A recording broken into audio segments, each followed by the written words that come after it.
ということで、後編はですね、水沢さんについてと、あとはこのショップについてちょっとお話をしてもらおうと思います。水沢さん、このショップはいつからやってるんですか？ショップはもう11年目ですね。10年経ったんで、はい、それまでスパイスで。そうですね。スパイスは多分8年ぐらいいたかな。あ、そうなんですね。あの建物、今の建物に移る時に入ったんで、ずっとやっぱ自分でやりたいっていうのがあったんですか？そうですね。彼が学生の頃から知ってて、俺ももう古着屋やってたんですけど、やっぱバイクやりたいなと思って、ちょうどね、手伝ってくれって言われて、はい、ほんとちょっと手伝おうかなっていうぐらいで行ったんですけど、8年ぐらい働いてましたね。その時は始めた時は知識とかなんかそういうのが、知識はでもアメリカでショップで何軒かはちょっと手伝ったり、働いたりはあったんで、でも自分でいじってましたね、その前から。あ、そうなんだ。じゃあここの今のスタンスとしてはどういう感じがメインなんですか？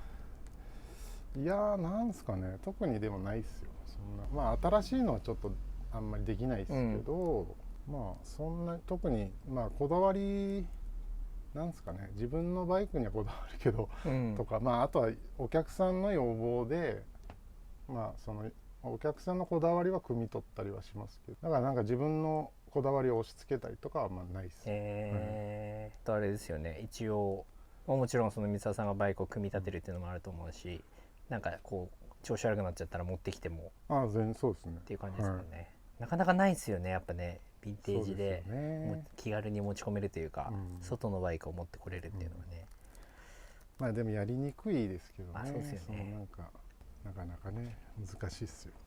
今もやっぱでも年に何台かはやっぱりバイクは作ってるんですよね。そうですね、でも数はそんなに多くはないですね。そういう時は基本あれなんですか、在庫があって作る感じなんですか？あって作る時もあるし、探して輸入したりもします。すごい昔からやってるから、やっぱり昔から結構買い集めてきたパーツとかそこそこはありますね。ありますよね。でも純正パーツが多いですね。やっぱ純正パーツは昔から高かったですか？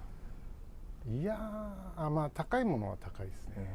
結構お店に来られる方は、友達のつてみたいな。そうですね、近所の人もいるし、よくここ通って気になってて寄ってくれる人とかも。でもなんか何屋だか分かんないってたまに言われますけどいろんな本があるんで。確かに水田さん多趣味ですよね。音楽もね、好きだし、古いものが好きなので、洋服もそうだし。そうですね、古着屋やってたんで、服は好きですね。洋服もじゃあいっぱい持ってるんですか？いっぱいそんなにはないです。全部ほとんど処分しちゃった。手放しちゃったんですね。自分で着る分ぐらいですかね。ギターも弾くんですか？あんまり弾かないですけど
水田さんあれですもんね、イージーライダースでしたっけ？古い雑誌。これがすごいんですよね。残ってるのは70年代のやつしかないですね。今は80年代のもいっぱい持ってたんですけど、ちょっとモザイクですね超かっこいいよねこれね。でもそれに載ってんのはね、基本小バイクですよね。やっぱそうなんだ。なんかスナップ写真とかで出てくるのは、はい。一般の人の写真とかも結構載ってるけど、でもたまにこれに乗ってたバイクが出てきたりとかもね、そのまんま結構ね、これだって WL にトップエンド K のやつとか結構ね、昔の過激にやってる車両とかも乗ってるから、大体ねアイデアは出尽くしてる。やっぱ出尽くしてんですかね。って考えると作るの結構難しくないですか？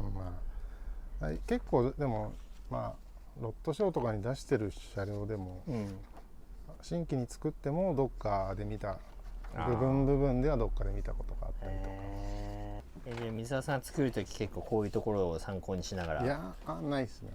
あんまり作り込みとか好きじゃないんで、なんか純正であったパーツをちょっと加工するぐらいでしかあんまやりたくないです。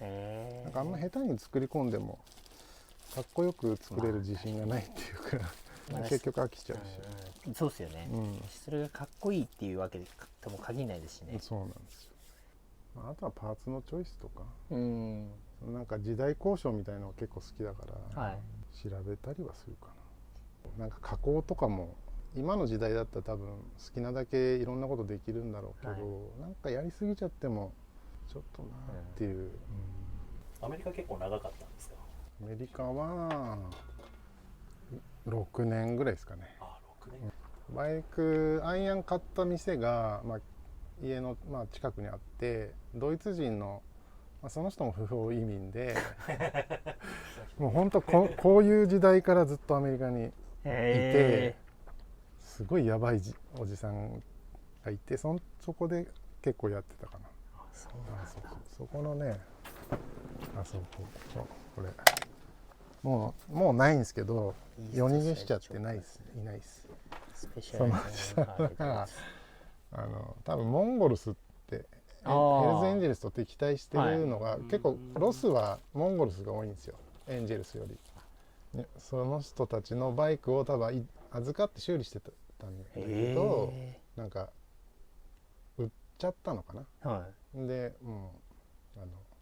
夜逃げしちゃいました。そうなんだ。その修理してたのを。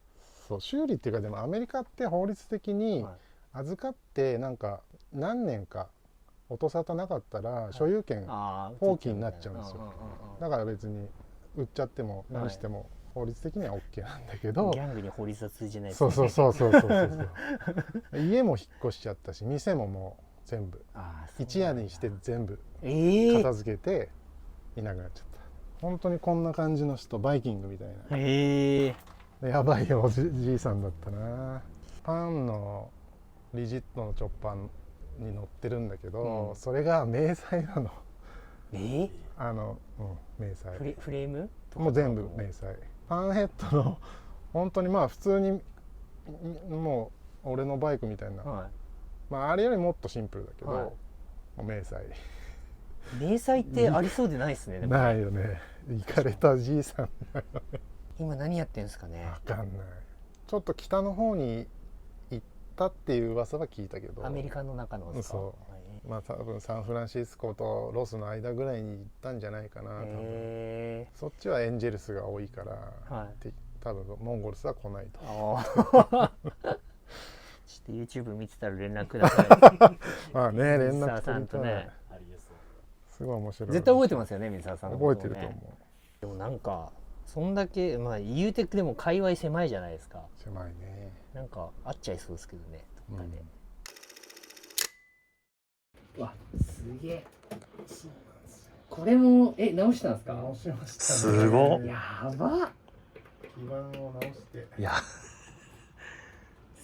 何でもできるですね。いやこれはどうしてもちょっとやっぱりやりたかった。もうね、直すのもすごい大変で。いやですよね。一応配線図は持ってるんで。配線図見ればわかるんですかね、逆に。いや、それも勉強して、その見方を勉強して。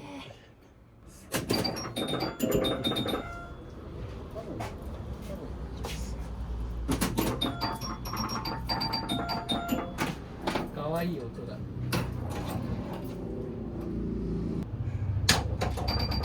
これもなんかあれなんですか、やり方っていうかあれがあるんですか？ありますね。ルールみたいになってて、もう昔はねゲーセン見てた。ゲーセンなんだ。